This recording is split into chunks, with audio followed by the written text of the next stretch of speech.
In 2018, the board game Root was released by Leder Games to a sort of confused but very enthusiastic hooray! Based on earlier successes by the same developers and some weird contentious hey did you copy my notes kind of complaints, Root is an asymmetrical war game where in the base box you have 4 factions competing with one another to try and take control of a non-specific woodland glade. Each faction the game promised, and delivered, are different. Not the same rules with a few different units, but entirely, meaningfully, complicatedly different in how they relate to one another. Lauded for its emergent complexity and its charming aesthetic, Root is one of those games that quickly became institutional. Multiple expansions, fan merchandise, an RPG in the setting, all that stuff that signalize people are into your game. The base board game Root is probably one of those recent classics. It's kind of funny to talk about it in hindsight, to revisit these words from a few years ago, because, Root isn't even the biggest Cold War game anymore, and its weird early start is now just a footnote, certainly compared to his work on Pax Pamir. If you don't know what I'm talking about, just know that each of these things I'm mentioning is worth an article unto itself. Root, the board game, is a lot of game. As Kickstarter products go, it's one of those games that absolutely jam-packs the box with stuff, and it's not even like that's a bad thing in this case. While I will regularly dunk on Kickstarter board games for making tons of pieces that are unnecessary, looking at you, Kingdom Death Monster, Root is a game whose meeples and cards and boards and all the tokens and reminders are there to serve a purpose, and then maximize their charm and value in that space. The copy of Root I've handled, which isn't mine, is very present in its mass. It's a really, really charming game, and the game you get is very rewarding per kilogram price. While normally Kickstarter games with a lot of good material components are secretly miniature distribution venues with a board game attached, Root is using every gram of its material. I never wanted to buy Root, though. Look, Root is amazing. Don't take me saying that as a mark against it. Games aren't inherently valuable. You don't just automatically want them for any reason. Any given game's value should be considered in what it offers, and that's kind of why we talk about games like this. To complain about Root, the board game, is to preemptively make excuses about why you don't like it, it seems.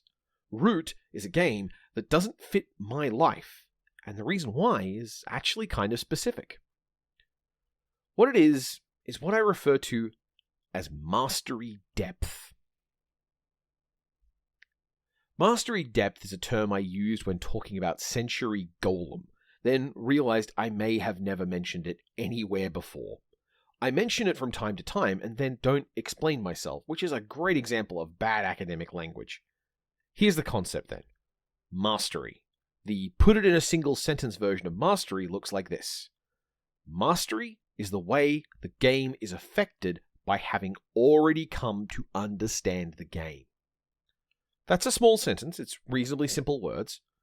Like any simple phrase in game studies, it comes with weight that makes it feel challenging to properly handle. Let's dig into it then. For pretty much every game, previous experience playing the game makes the game easier to play. Sometimes that's just a matter of learning the rules more thoroughly so you don't need to look things up. Sometimes it's about knowing what you should prioritize in the game after the rules present them to you as a big wave of supposedly equal stuff. Mastery depth is a way to look at a game in terms of how much of what a game does that rewards players with more or less mastery. Is there a game you can think of where there's a particular dangerous situation that can come up and you need to know how to recognize it? What about the way we see chess, a game with a variety of openings that require learning a whole new language to understand? Mastery is how you recognize those things. A game that rewards mastery often rewards playing with mastery. Games like Dungeons & Dragons are mind-blowingly complex, but as you master them, you learn how to stop caring about unimportant things and learn ways to build the game to get the outcomes you want. A lot of games get called bad because they lack mastery depth, and some are bad because their mastery depth has a hard limit. Connect 4 and Tic-Tac-Toe are games that, once you understand them enough, are solved. and the person with sufficient mastery knows the way the game will go and wins it. By comparison, though, there are some games where it's hard to tell different levels of mastery. You could look to the intricate and complex development of Magic the Gathering, where asking a computer to try and calculate best plays in any given situation is brain-explodingly difficult.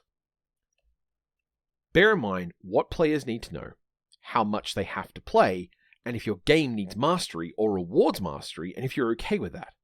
See, mastery is fun. I love games with a lot of mastery depth. But I'm also learning to love the games that are a bit less likely to reward you for a long-term plan.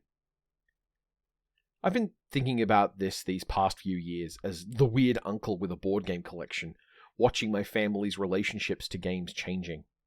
There was a point where games had to be almost universal. Where players need to be playing with the same pieces and information had to be open so that I, the person who owned the game, could help maintain the game state for the young kids trying to play along. But then things developed and evolved, and people got older and their brains got bigger, and now I'm at the point where they're playing complex games like, well, Magic the Gathering. What this means is that I've been familiar now with a really interesting experience of watching a playgroup evolve in real time over a few years. It's heartwarming and honestly really cool. It taught me a lot about the way that these simpler games could be engaging in different ways. King of Tokyo and Century Golem are two games I would never have sat next to each other, but their mastery depth is really very similar, and the games you get to play out of both are really good. And this idea, mastery depth, is at the root, haha, of my reasons for not wanting my own copy of the Great Woodland War game. See, Root is a game with 4 factions, each of which can play explicitly very differently and do their own unique form of play, which means that you need players for that. This isn't a game I can take to a family gathering and sit down and play once or twice a year with my mum and a nephew. This is effectively 4 separate games in one box, and each of those games interacts with one another, and those interactions are complicated. In order to play this game, everyone needs to be aware of how their faction plays and how to play it right, to just make it function, and then they need to understand what's important to that function in order to play it well. Basically, this is not a game for ready sharing. This is a game for playing and replaying with a small group of people who want to play it again and get better at it. This is not to say this game is not a game for people like me. I love the complexity, I love the systems of the game, and I love the ways they give you choices for how you engage with it. Yet this is not a game for a person like me. This is a game for 4 people like me. I don't have 4 people like me. Root needs table space too. This game sprawls out and it needs a gutter to play around so you can put your player cards somewhere and your hand and keep track of what's going on. I do not have a big clear open table for playing board games on. When I do have access to big tables, it's often at the university or it is at my parents'. And my parents, their dining table has other needs. There's stuff that goes there. Point is, Root is a game that asks of me materially in ways I cannot give it. I cannot give it the players, and I cannot give it its space. This, though, is where I get to point to good news, everybody, because Root has a digital version on Steam, and that good news is extremely good news. See, to my absolute shock and delight, Root on Steam is pretty much everything you'd want out of a digitized version of that game. It's visually charming with lovely models and animations that do not carry the same aesthetic character as the meeples the board game does, but still convey the tone of the different factions. As a digital game, Root melts away a lot of the things that the game does that you need to pay attention to, and processes and handles them for you. You do not need to shuffle. The deck of cards is not a thing you look at. It's just at the end of your turn, cards appear in your hand. You do not need to look over at another player's board to ask them to calculate their victory points for you, because those are presented on the interface itself.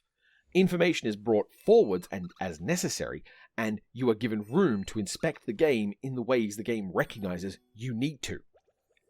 It's also quiet. You do not have to communicate with the other players if you don't want to. For random games of a board game with strangers, this seems like a bad thing, but you have to remember that the video game community and board game communities are not necessarily dealing with the same problem.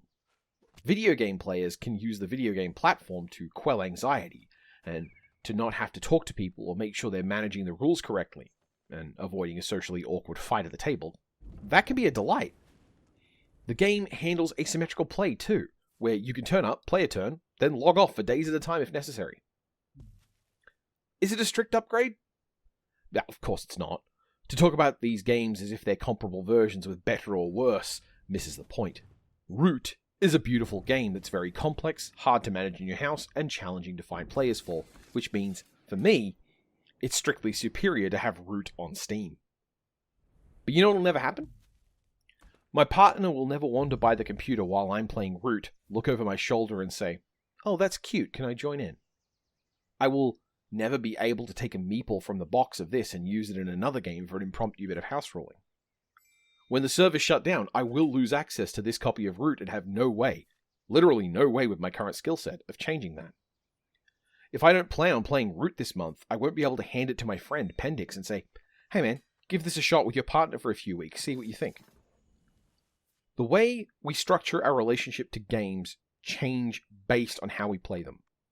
Root has a digital version that solves so many of its problems and lets me play the game with some people I really care about.